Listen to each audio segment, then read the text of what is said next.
Women's Federation for World Peace initiated the Bridge of Peace ceremony as a way to give women and mothers the opportunity to become true sisters and friends beyond race, religion, or nationality. The co-founders of Women's Federation have been living a lifestyle of loving and forgiving their enemies. Inspired by their example, the Bridge of Peace was introduced in 1994 as a tool of reconciliation and healing. Since then, tens of thousands have participated in the Middle East, Asia, Europe, Africa, South America, Canada, and the US.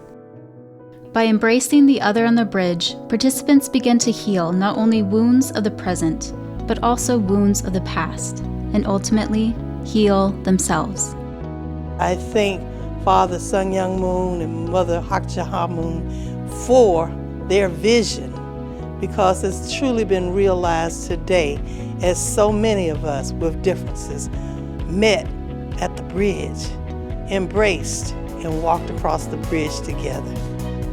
Today, we invite you all to participate in this healing process and to be a bridge of peace and love.